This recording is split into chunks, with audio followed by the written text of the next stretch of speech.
It's time to take command with former NFL tight end Logan Paulsen and former Commanders beat reporter Craig Hoffman. What's up? What's happening? Welcome in to Take Command podcast with Logan Paulsen. I am Craig Hoffman, and no, if you're watching on YouTube, we didn't plan our blue shirts. It looks good though. I mean, like, it looks good. Do you have a hoodie on yours? Is that like I do. It's a little like a running very thing. light hoodie, kind of meant to be UV proof. That's so smart. Go for a run, etc. Because that was my plan for potentially after we get done here, and then we're dog sitting, so I went to take the dog out this morning, and I realized it was raining, and that's a stupid plan. So I got to figure out that later, but that's okay. As we record this, it's currently not the greatest weather day in Washington, D.C., but that's just fine. It's sunshine and rainbows, Logan, because we are almost at the NFL draft. And because we have our second straight amazing A-plus NFL draft guest, the author of The Beast, Dane Brugler, the Athletics lead draft analyst, is going to join us in just a few minutes. You have been killing the guests, by the way, because I don't do anything with the guests. Craig is just grinding, getting all the guests for the podcast, which is great. So good job, Craig. Yeah. By the way, I need you to text me and after this and confirm, or maybe we'll just talk before we get joined by Dane to confirm time for Mike Golick Jr., who's going to join us, and then I think Charles Davis has agreed to come on the show as well. So we'll do those two later in the week / early next week, and then one more mock draft, Logan, and then it's draft day. And thank goodness, right? Yeah. I mean, there's only so many ways you can say the same thing over and over again, and we're definitely giving it our best shot right now. But I just can't wait to see what the team actually does. It's getting to that point. Like, I become a fan of the draft and a fan of the process, and now I just want to – it's like Christmas. I want to know what happens, so. Yeah, I think it's interesting because I feel like everyone in the draft community is that way. And we talked about this a little bit, I think before our chat with Mina, of like how it feels like everyone's kind of at the end of the rope here. I think the closer it becomes, the more you just want to know.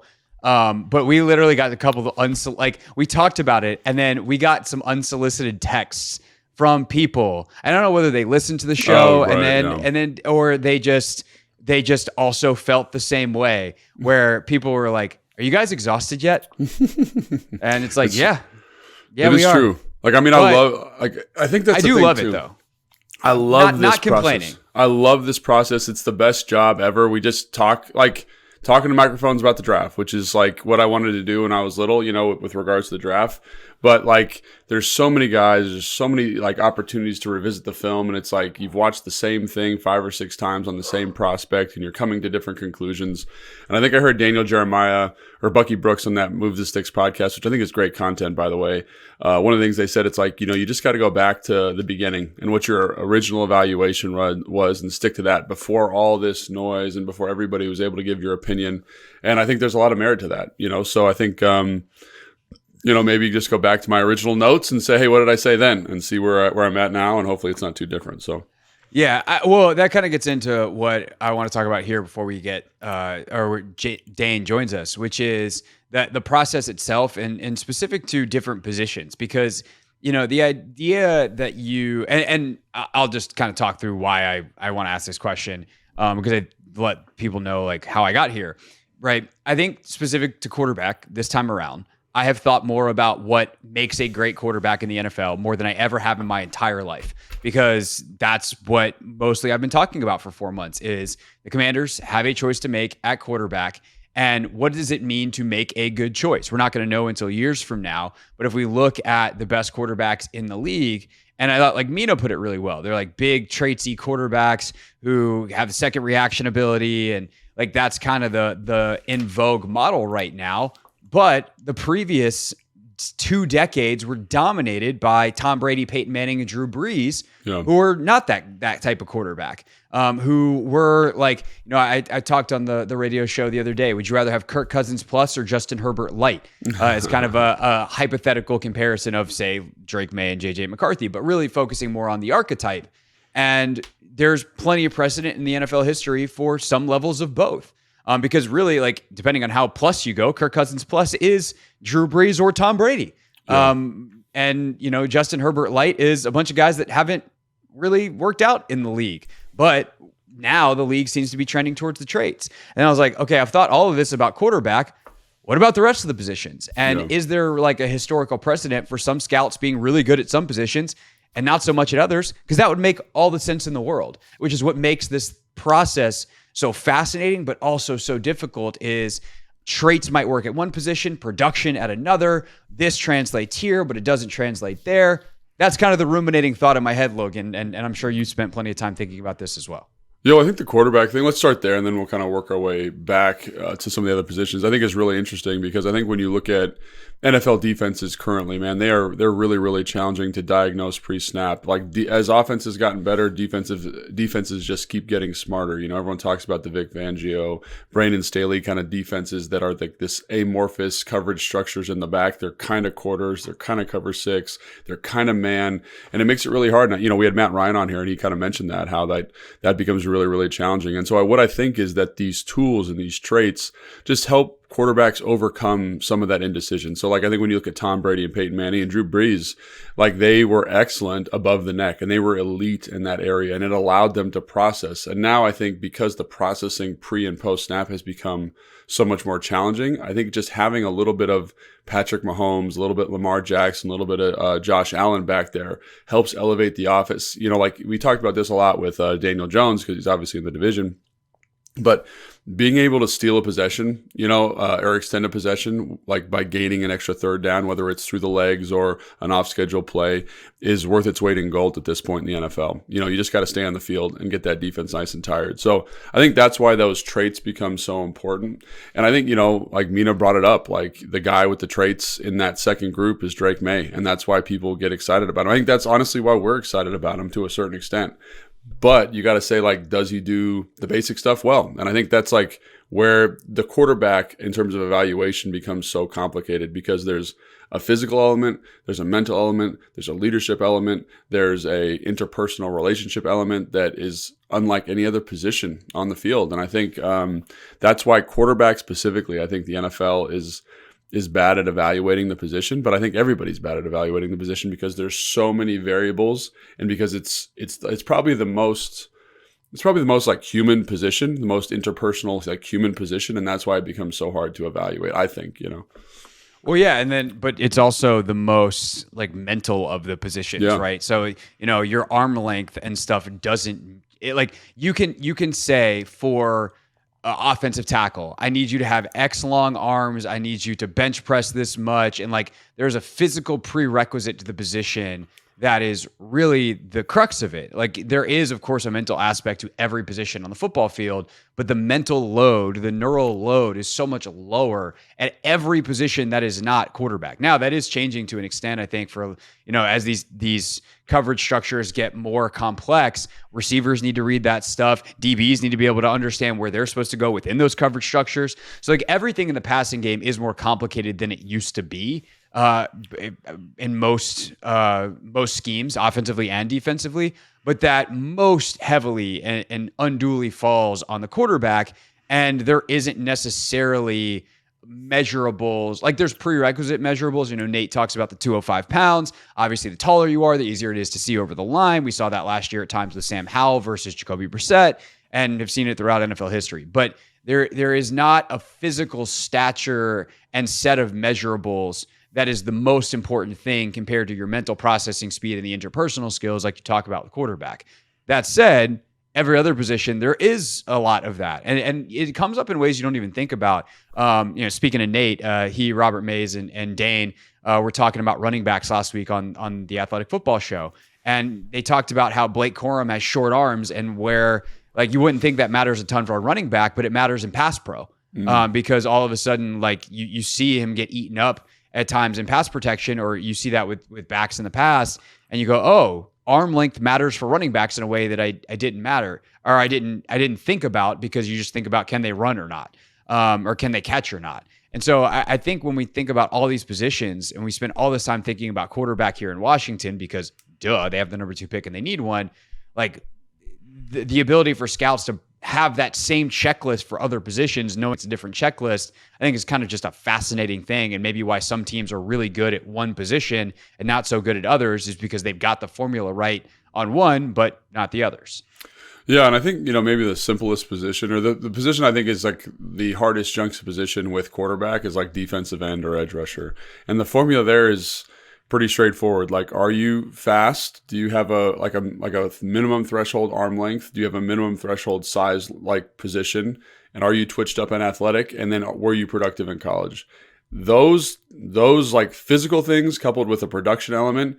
I mean, I don't want to say it's 100%, but it's very, very high. Like if you can get a guy who's twitched up and then productive in college, like they're going to be good at the NFL. Like that's why Latu is such an interesting prospect, because he's like a medium level athlete, not a bad, not a good, but he is excellent. He's excellent in the production category. And then you compare him to a guy like Miles Cole from Texas Tech, who is literally like one of the freakiest dudes I've ever seen, like in person. He's got 36-inch arms, which is very long arms. He's 280 pounds. He's 6'6".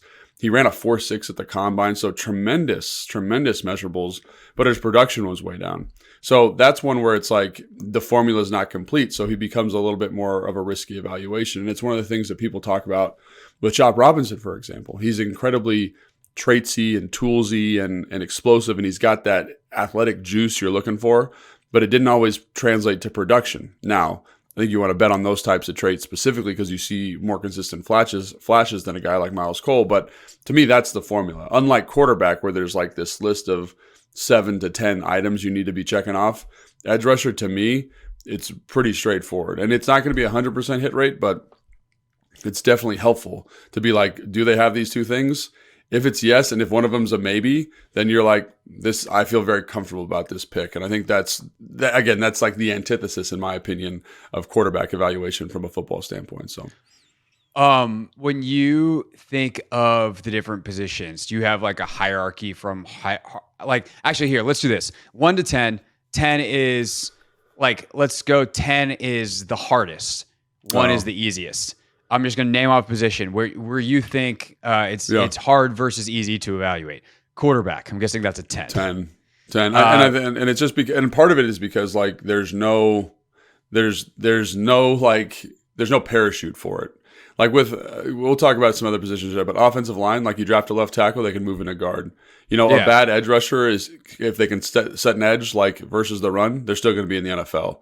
But if you're bad at quarterback, like it's like, bye, we're going to look for the next one. Like there's just no floor to it that gives you any type of parachute. So yeah, running back. Running back is, I think, pretty easy, relatively speaking, because you look like, how do you catch the football? Are you fast? Are you explosive? How's your contact balance? And if you have those traits, like you're good. And I do think the other thing about running back that's important is you don't need to hit on like this bell cow back. You don't need like a Derrick Henry. You need a guy who's going to fill a role for you on your team. And so you can say, as long as the coaches understand that, Ray Davis is a good first and second down runner, the guy from Kentucky, then he's going to be a good pro, right? Like that's the floor is very high for him. But if the coach tries to get him to do something that he's not accustomed to, then that's it. Yeah, no, and obviously there's always the make it right versus get it right part of this as well. Wide receiver.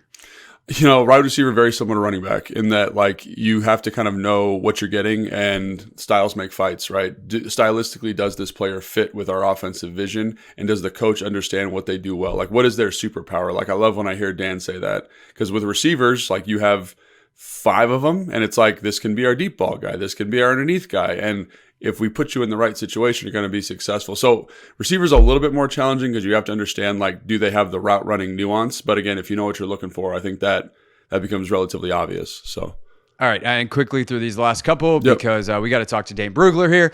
Tight end. Tight end, I go up and down on that because it really is like dependent on the team, and it's like harder. It'd probably be like an 8 versus receiver. I'd say like a 5, like a 7 maybe. It's not impossible, but it's tough because, again, you're running into what kind of scheme are they going to, what role they're going to have. But again, you're looking for toughness, athletic traits, same type of thing as a receiver. It's just a little bit more nuanced because of the blocking element. I feel like O-line's like a 3 because of the parachute element. The parachute element for sure, and it's like. But again, like depending on who you talk to, they're looking for different things. I'll give it like a 5 or a 4, just because like I look for athletic foot speed, I look for arm length, I look for toughness. I think everybody looks for that, but some people value Amarius Mims over Troy Fautanu. I tend to be more of a Troy Fautanu guy because the foot speed I think gets you out of stuff and lets you play guard if you need to, gives you that flexibility. So little bit styles make fights, but I enjoy evaluating that position. So to me, it's not that hard. We talked about D-line already. It's actually pretty straightforward. Yeah. Linebacker. This is really hard. I think it's very, very hard. I've missed on a bunch of linebackers just because you value, one year you're valuing above the neck, and then the next year you value physical traits, and you're somehow wrong both years. Yeah, you need both, and they need to kind of just have the right mental makeup. So, and then corner safety. I think those are really hard, man. Really, they're not a 10 because it's not a quarterback, but it's definitely like a 9 because they just are not around the football that much, and they're so scheme dependent. And I think that's why they're really challenging. And if you put those guys out of a role at all, I mean, obviously you got your Sauce Gardners or your elite, Surtans, the guys that can kind of do whatever. But man, it is challenging with some of those guys. So. And yet, Dane Brugler evaluates them all and then writes a 324-page draft guide. The Athletics senior NFL draft analyst joins us next.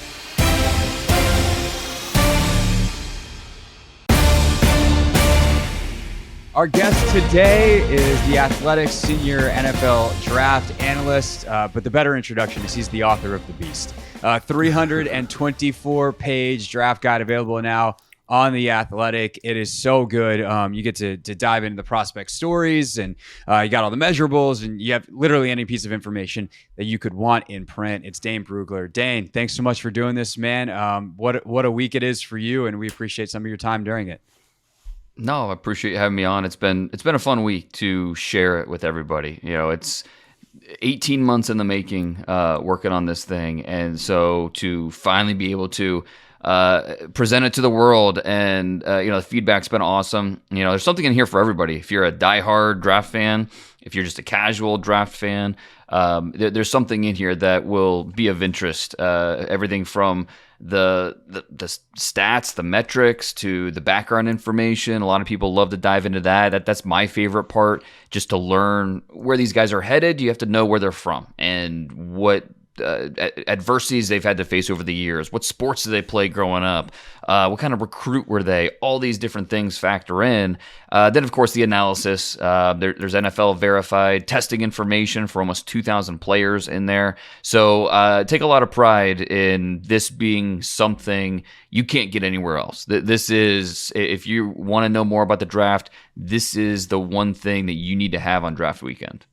No doubt. And we've spent so much time on the earlier rounds, and you're the guy that we can go to and be like, all right, let's talk about a little bit deeper prospects because you've done all this. But I have to ask real quick. You said it's 18 months in the making, which is over a year, which means I would like to ask you, how far into 2025's The Beast are you already? Well, and honestly, it's not on purpose. It's just inadvertently you can't help but pick up information for next year, whether you're talking to a coach and you're talking about a player and then someone else pops up and all of a sudden, okay, I'm jotting down notes for this guy, or you're watching tape and you're watching a certain player, but hey, who's this number 12? I need to, play 36 on this tape. I need to make sure I go back and watch it. So inadvertently, I always end up picking up a lot of notes and different things on players for next year, which is really helpful. Get you a little bit of a head start. But I try to take a step back in May, and then June 1st is when I really dive right back in, get that base for the upcoming season, the players to know, all these things, start building that database. So yeah, it really is a long process that, and I maximize every day that I can, because it really takes that long to get this all done in time for the draft. What's your favorite element of The Beast? There's so many different cool little nuances. Obviously, the players, the profiles. Is it the advanced metrics? Is it what is the thing that you're like, man, I'm really proud that this is in there, and this is something that we really had to work hard to get going? Well, yeah, the NFL verified testing information is huge. The combine is that from stuff the GPS? Oh, well, there is some of that in there. But okay. I think, the combine stuff is public. A lot of people can get that, but all the pro day information, good luck trying to find the 10-yard splits from, Washington's pro day. And, that's not a really public information, but if you want to know that, it's all in here. And so, like I said, almost 2,000 players, their NFL verified testing information is in there. So if you want to know arm length, it's in there. If you want to know the exact height and weight, instead of just going by the school and the guy being 2 inches taller and 20 pounds heavier, I'll tell you what it really is in the guide. So that would be number one, just because this is the only place you're going to find that information. But then also the background information. It's fun to learn about these players, and it's fun to give them, not only them but their families a little bit of love because it's a group effort with a lot of these guys, growing up, and parents having to really dedicate their lives to the training and all the sports that they have played over the years. And so to shine just a little light on the families and the process, what it's taken to get to the doorstep of the NFL, and learn about these guys as people more so than just the players. There's a lot of joy in doing that for me. So learning the backstories of each one of these players is a lot of fun, and something that I definitely, again, to find out where they're headed, to find out where they've been and what they've had to do to get to this point. And that's a lot of fun for me to share those stories.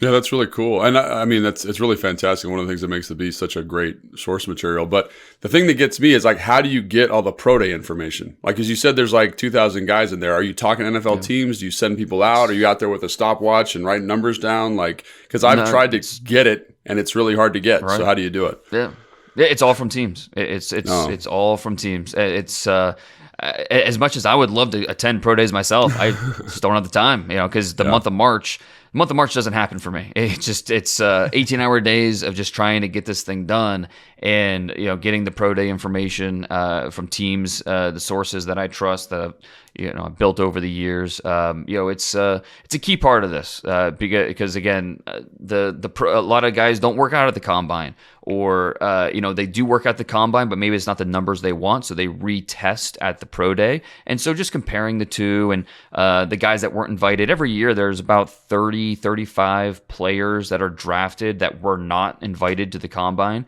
So making sure we're trying to find out who those guys are, and a lot of times it's based on the testing.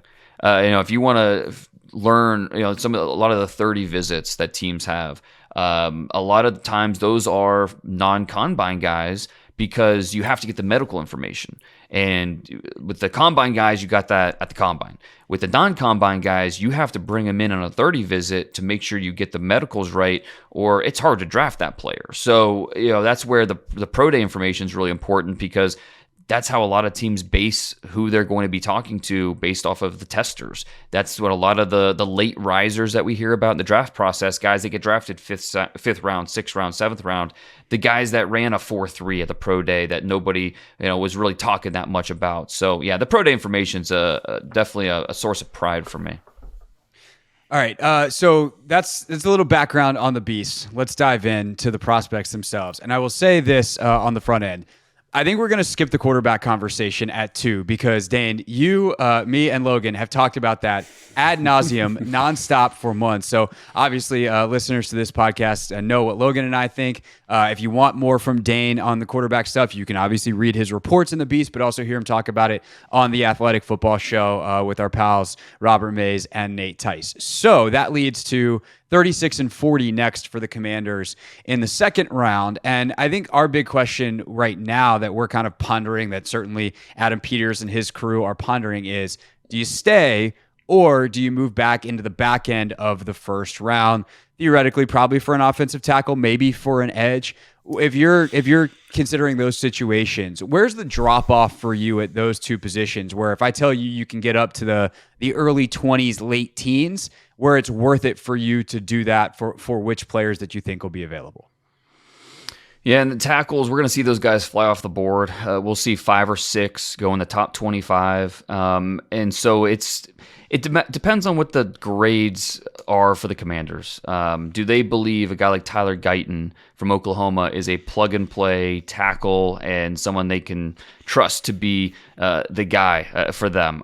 Some teams are encouraged. Some teams are optimistic. Other teams, they're not. They see a project, a guy it's going to take time. Yeah, the ability is great, but it's going to take some time. And so if you're the Commanders, is that someone you're willing to trade up for? Kingsley Suamataia from BYU, he's been a popular guy with 30 visits as teams try to figure him out. He's a young player. He just turned 21 years old, third-year sophomore, has a lot of ability. He's a former 5-star player, but he was at Oregon. Then he had to transfer to BYU because he had a tough time being away from family. So and that was just 2 years ago. So, okay, is he going to be okay going to DC and being away from family and, being in an NFL locker room? Like, is he suited for that?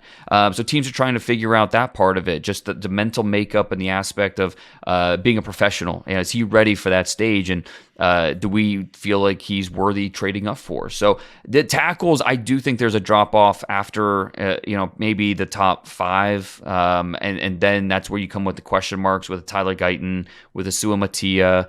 But at the same time, these guys aren't going to last. These offensive tackles, they might not last you in the second round. They might not even be there. So is every team, not every team, but most teams need tackle depth. And so it's a position that is top heavy this year. I think there is a pretty sizable drop off once you get to day 2. So I can understand if the Commanders look at this and say, yeah, we could maybe just draft Patrick Paul in the second round, the tackle from Houston, who obviously has brothers on the team. There's a connection there. But if we really want to maximize the player we're going after at tackle at this spot, we need to trade up. So they need to look at their options here and see if one of these tackles were to fall, and then see what it would cost, because it might be worth it in their situation. So you mentioned you have a top 5. Would you mind giving us your top 5 offensive tackles? And then, how do you stack those top 5, compared to the Roger Rosengartners, the Patrick Pauls, the, Amadijis from Yale? Where do they fit? Blake Fisher from Notre Dame. Some of those guys are pretty good football players, but I think the Commanders are looking for something very specific at left tackle, which I think is one of the reasons why you probably want to move up. But I just wanted to kind of get your thoughts on the dichotomy and the relationship between those two groups or tiers of players. Yeah, for me, Joe Alt from Notre Dame, the top player this year, I think he'll be off the board somewhere in the top 7 picks. Olu Fashanu from Penn State, local kid for you guys in DC. He's right there in that mix to be a top 12 pick. J.C. Latham from Alabama, maybe the strongest player in the draft. He's my 3rd tackle. Talise Fuaga from Oregon State, he's my 4th tackle. Some teams have him at guard. There's some split opinions on him, but he's just a really solid player. Amarius Mims from Georgia is my 5th tackle, and I wouldn't be surprised 3 years from now he's the best player, best tackle out of this group. He has so much ability, 6'7", 3/4, 340 pounds, just scratching the surface of what he can be. 8 starts to his name. So there's the body of work's not there, but if you're going to bet on traits and bet on ability, you're going to like Amarius Mims. He's just a rare dude. And then that's where we get to Tyler Guyton and Kingsley Suamataia, Patrick Paul, and then we get to that next tier, which I think is a Roger Rosengarten. I've heard the late first round love, maybe early second round with Roger Rosengarten. It's a little rich for me. I get it. And Rosengarten, he was a player that went to Washington as a left tackle, and then when Michael Penix transferred to Washington, they talked to him about, hey, let's shift you over to right tackle. Want to protect me because Michael Penix is a lefty. We want to protect his blind side. So let's move you to right tackle. And he had a really good last 2 years as a starter. Started every game, 28 games. There were some bumps in the road. He is a light player. When he plays with high pads, that's where things kind of fall apart for him. But he is a good athlete. He moves well. It's just a matter of consistency with him, with the mechanics, with the body posture. And I think he's going to get there. He's a younger player. Blake Fisher, another young player, literally just turned 21 years old a couple weeks ago. But good size, 6'5" 3/4, 310 pounds.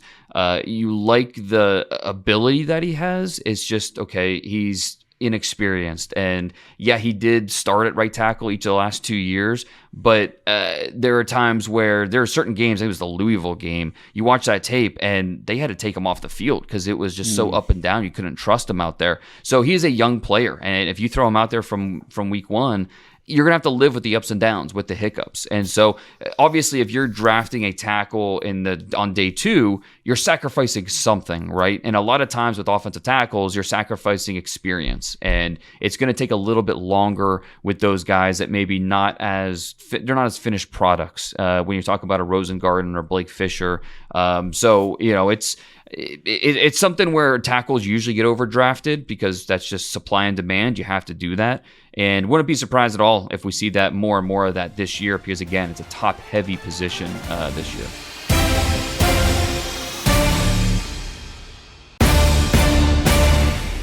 What about for edge? A guy that Logan has had circled for a long time is Darius Robinson. Is kind of a great fit for what Dan Quinn wants, the toughness, the nasty streak, all that, what we saw at the Senior Bowl. Obviously, a lot of folks have drawn the line between what Micah Parsons was in college, wearing the same jersey at Penn State as Chop Robinson, because they're both physical freaks that went to Penn State. Obviously, there's a lot of differences between the two, but are either of those players that maybe if you're Washington, you would consider back end of the first round for? Or do you think that those two guys could last till 36 and kind of where's your drop off on the edge guys? I think Robinson could get there. He's a unique player because he's 6'5", 285 pounds. He was a defensive tackle as an underclassman, and he thought about coming out last year. He would have been probably a 5th round pick if he came out last year, but he goes back to school and they move him to more of an edge role and he blows up. 14 tackles for loss, 8.5 sacks. Kirby Smart's talking about how, hey, we just have to figure out how to block number 6, and then we're good. Darius Robinson was the guy on that Missouri defense that's standing out as, okay, if we stop him, we've got a chance. And so he's the first guy you want off the bus. Looks the part. He's powerful, strong hands. He's a good athlete, not a great athlete. His 40 wasn't good, but his short area stuff was good enough. 35-inch vert. You can see that explosiveness. Had a good Senior Bowl. Looked really good in one-on-ones. And so you think about, he's a base end who's going to kick inside on passing downs maybe. There's a lot to like about Darius Robinson, but there is a chance I think he's there early second round. It's funny you mentioned Chop Robinson, that Penn State connection. Adisa Isaac, the other Penn State pass rusher, that's the guy that I think maybe would make more realistic sense for the Commanders.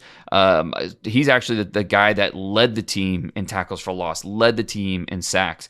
Team captain, there's a lot to like about him. A Brooklyn kid, he's good size, 6'4.5", 250 pounds, really good athlete, tested well. You see, I don't think the pass rush plan is as thought out as maybe you would like. And so, there are things that he needs in terms of his sequencing, in terms of setting up moves. There are some things that he needs to work out.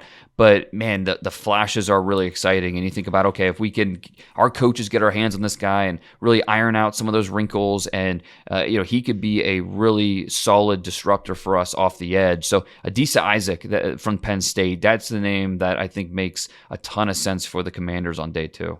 What about a guy like Marshawn Nealon there from Western Michigan? I've enjoyed his preseason, his pre-draft process. I've enjoyed his film, like he just plays with his hair on fire.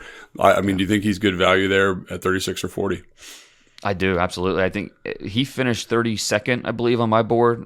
So a guy really? that if he went in the first round, I wouldn't be shocked. Because every year we have 27, 28 guys that we know are going first round. And it's just that last 5 that we have to figure out. Yeah, and right. Sometimes we have surprises. And if we had a surprise this year, Marshawn Nealon might be one of those guys that could sneak in there. He plays the right position. Obviously, he's 6'3", 267 pounds, good sized player.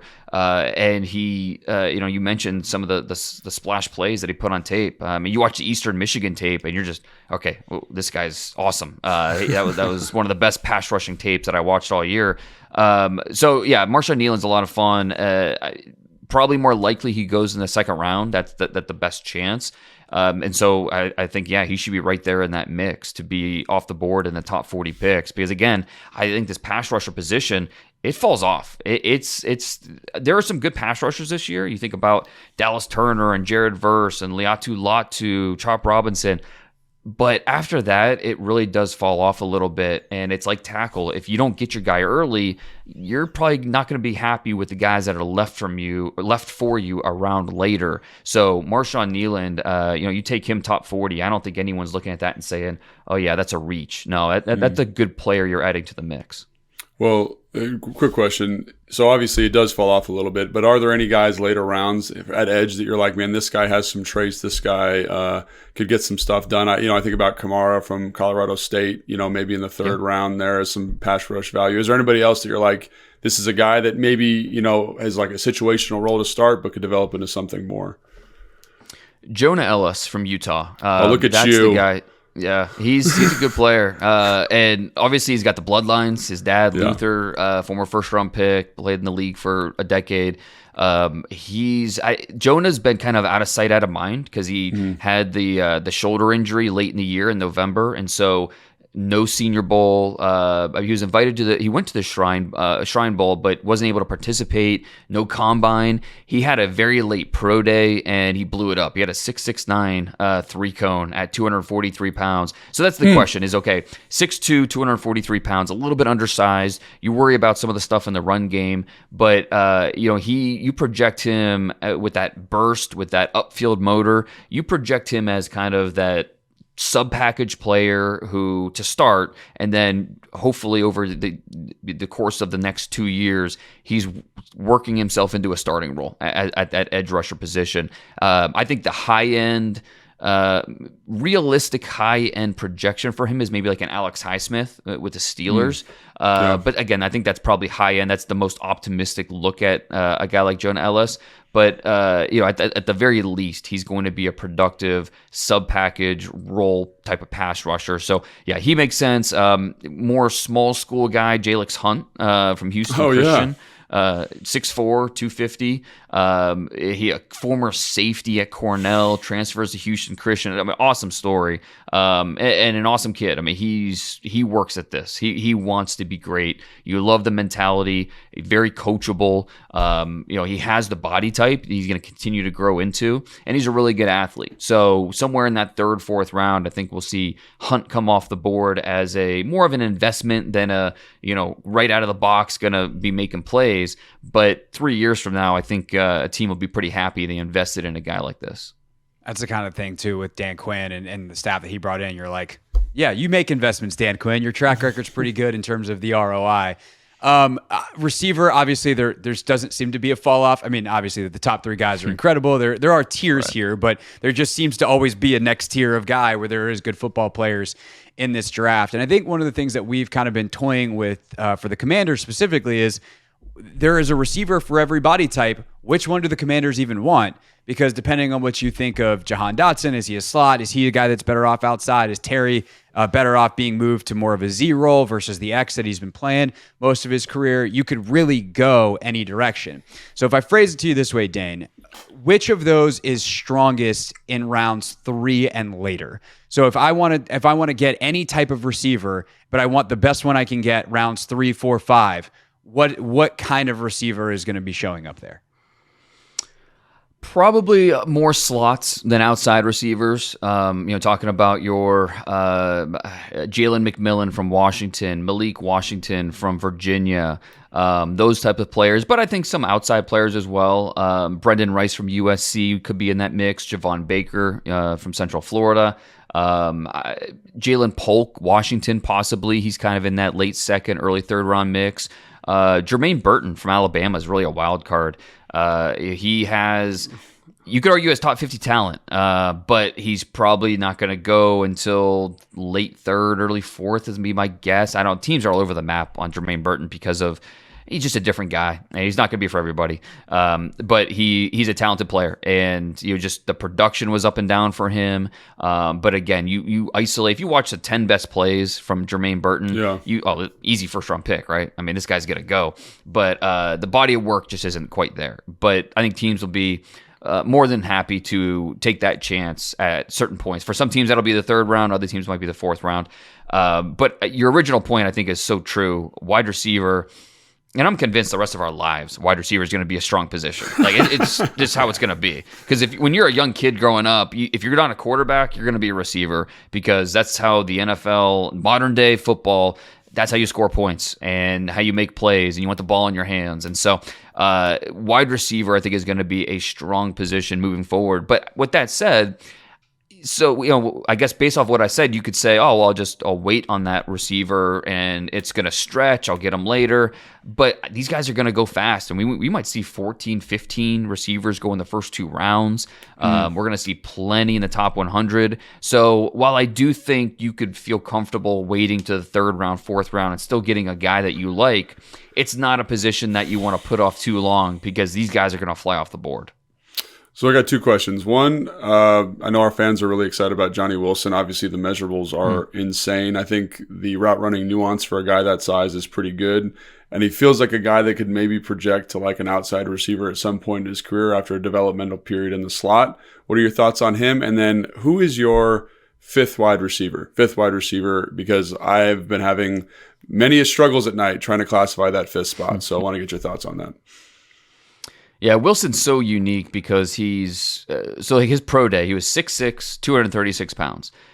How many receivers do we have in the NFL today that are that size at the receiver position? There's not many guys like that. And so that's why for some teams he's a tight end on their draft board. That's how he is stacked on their board itself, and that's how they envision using him, just because we don't see many guys that have these measurables.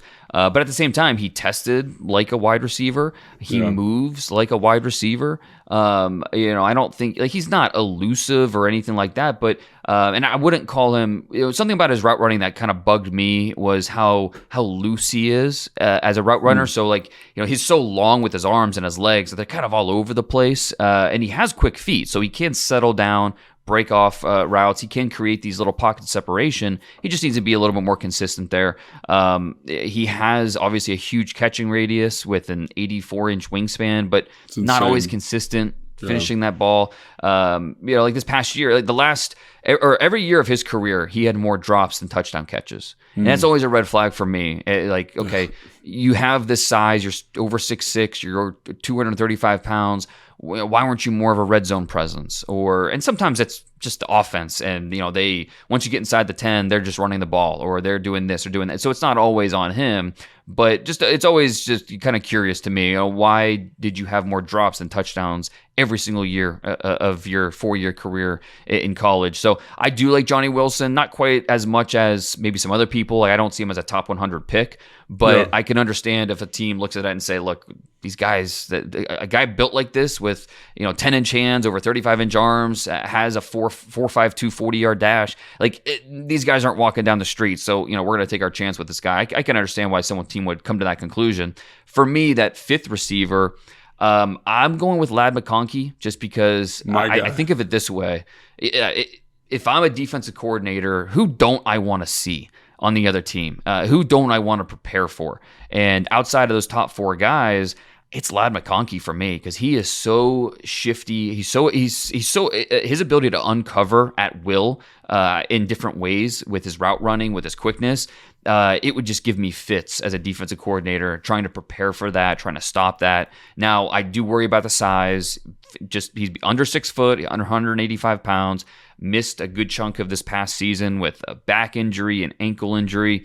That's the biggest worry I have with him. So the doctors, the trainers, they come into play with this evaluation. If I'm in the war room with my team and we're presenting the player to the room, we're watching film, trainer's coming in and he's going through what's going on with him physically with his body, and we have to make a decision there. But if you told me he's going to average 15, 16 starts a year for me over the life of his rookie contract, I'd have no trouble taking Ladd McConkey in the 1st round and feeling really good about what he's going to bring to my offense.